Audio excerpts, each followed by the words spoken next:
세 번째 꿈 읽어드리겠습니다. 안녕하세요. 이제 덥네요. 수명이 단축되는 날에 블로그를 쓰고 너무 피곤해서 잠이 들었었는데 정민이가 나왔었습니다. 다 큰 모습이었고 어딘가를 가야 해서 집에서 외투를 챙겨주고 데려다 주려고 나가는 상황이었습니다. 그런데 갑자기 정민이가 손을 꼭 잡아줬습니다. 그 촉감이 생생했던 기억이 나고 역시나 헤어져야 하는 상황이 감지돼서 정민아, 다음엔 꼭 얘기해줘. 외치다가 울면서 잠이 깼습니다. 그리고 벌써 이틀이 지난 거네요. 오늘은 정보 공개 청구했던 CCTV를 보러 경찰서에 갔었습니다. 지난주부터 계속 볼 수 있는지 없는지 얘기하다가 겨우 보게 되었습니다. 애초에 자료를 요구했었는데 그건 안 된다고 열람만 가능하다고. 수사 중인 사건이라 내용은 말씀드릴 수 없고 갑자기 보니까 각도도 다르고 일반 모니터 화면으론 어딘지 알기도 쉽지 않았습니다. 반포 나들목 CCTV처럼 수백 번은 봐야 위치도 눈에 익고 지나가는 사람들 특정이 가능하니까 다시 한번 자료를 요청했습니다. 그리고 달 사진도 봤습니다.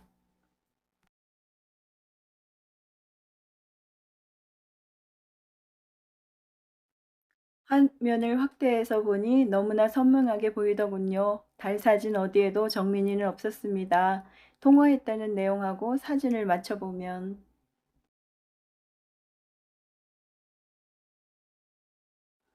그 뒤의 사진 두 개도 봤습니다. 검정 물체는 당연히 정민이가 아니죠.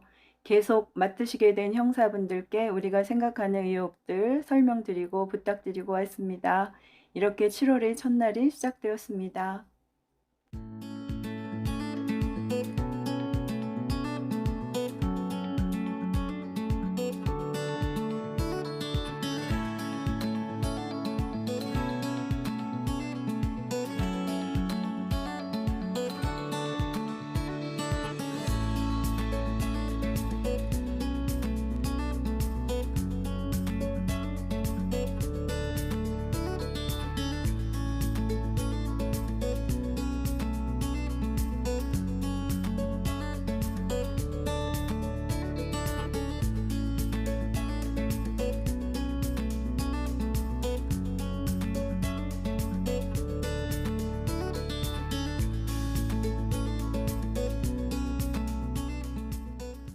이어서 86m 읽어드리겠습니다.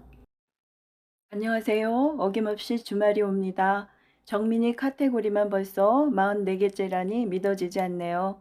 4월에 그날도 엊그제 같고 미친 듯이 돌아다니던 날, 하다 안 돼서 전단지랑 현수막 주문하고 붙이던 날, 정민이를 찾았다고 차 안에서 연락받던 순간, 정민이를 보게 된 순간, 국가수 부검 가던 차 안이 엊그제 같은데 두어 달이 지나갑니다.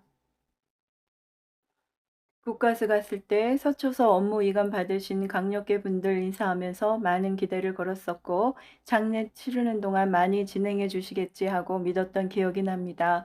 그리고 그 와중에 그 알 제작진이 찾아왔었죠.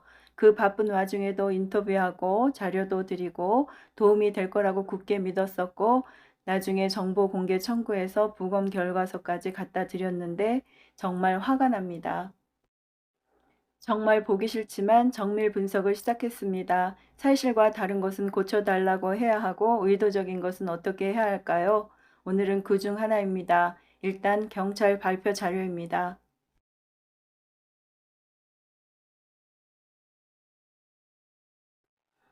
낚시꾼이라고 주장하는 목격자의 최단 거리가 86m, 먼 거리가 111m라고 나옵니다. 그 아래도 이런 화면이 있습니다.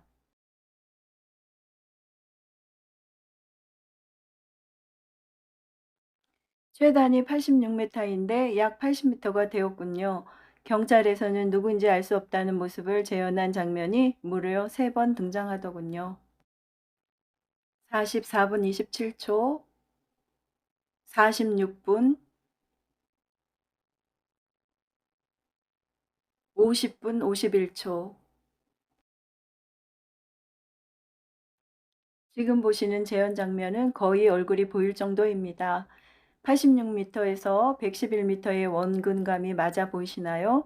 실제로 약 100m 밖에서 재현을 해야 하는데 누군지 알아볼 거리에서 재현하면서 약 80m라고 합니다. 그리고 이걸 3번이나 보여줍니다. 각인 효과 때문에 이 프로가 끝나면 3번이나 본 게 머리에 남고 거리는 기억이 나지 않습니다. 그 사람들이 본 게 확실하네. 이렇게 되겠죠. 그때도 그렇지만 지금도 경찰은 입수 경위를 특정하지 못하고 있습니다. 이 목격 사실이 사실이라 해도 거리가 멀어서 누군지 알 수 없으니까요. 그런데 이 유명한 탐사 프로그램은 86m 거리를 무시하고 아주 가까운 거리에서 재현한 장면을 3번이나 보여주면서 뇌리에 각인을 시켰습니다. 공정한 것하고는 너무 거리가 멀죠.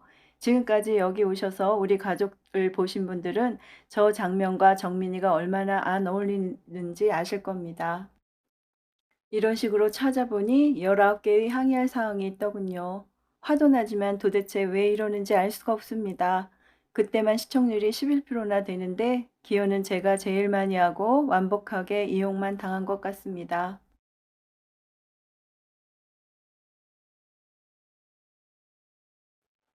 정민이 사진을 찾아보니 남쪽 갔을 때 귀여웠던 모습, 야구장 갔을 때 즐거워하던 모습이 있네요.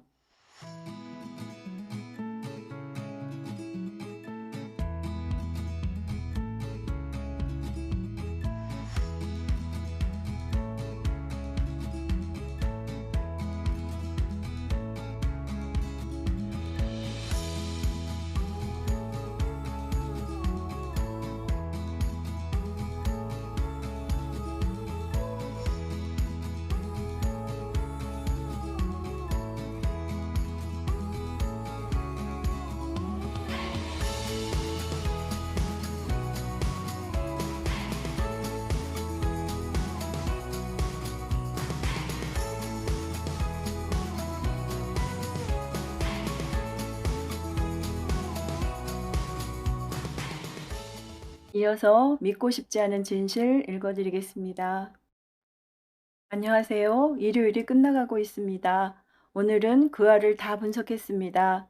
오래돼서 기억이 안 나는 부분들은 그간 도와주신 메일로 채웠습니다. 분석하다가 이상한 부분을 발견해서 파고 들어가 보니 이해가 안 가는 부분이 있었습니다.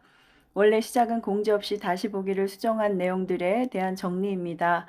문제의 장면은 원작을 다운받아 주신 분의 내용으로 시작됩니다.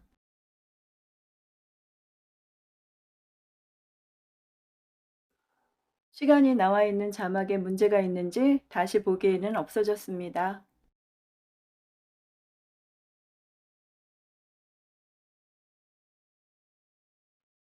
이 장면은 현재 다시 보기에 2번 등장합니다. 보시는 것처럼 시작한 후 13분경에 가족들이 공원을 한 바퀴 둘러보고 우리에게 정민을 찾아봐야 할 것 같다고 전화했다는 설명과 함께 나옵니다.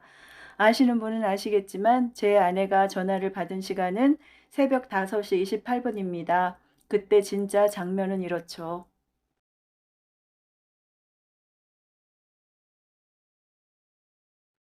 제 아내에게 전화하신 분은 한참 있다가 화면에 등장합니다. 새벽 5시 38분이죠.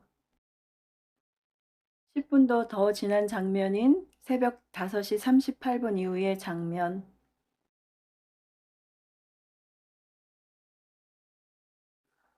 10분도 더 지난 장면인 새벽 5시 38분 이후의 장면을 5시 28분이라고 사용한 겁니다.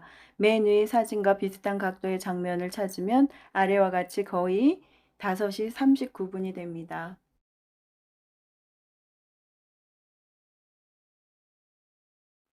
그런데 방송에서는 시작하고 32분 19초경에 다시 한번 비슷한 장면과 설명을 합니다. 새벽 5시 12분에 펜스를 넘은 후 10여 분간 돗자리를 깔고 놀았던 잔디밭, 편의점 근처, 토끼굴 주변을 찾아보고 나서 제 아내에게 전화했다고요.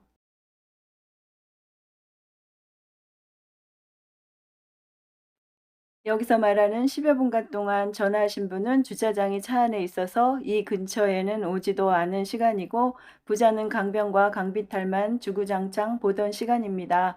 왜 굳이 전화한 시간과 맞지 않는 장면을 2번이나 써가면서 다 찾아보고 전화한 것처럼 조작했을까요?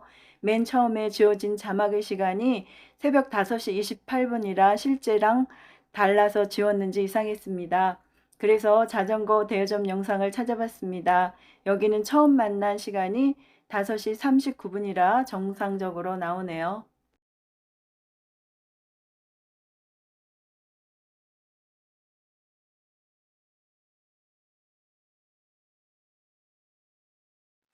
방송사가 사용한 첫 장면의 자막이 원래 카메라에 있는 시간인데 잘못되었다면 11분의 오차가 있는 것이고, 그게 아니라면 방송사에서 일부러 자막을 조작해서 넣었다가 문제가 되니 삭제했다는 얘기입니다.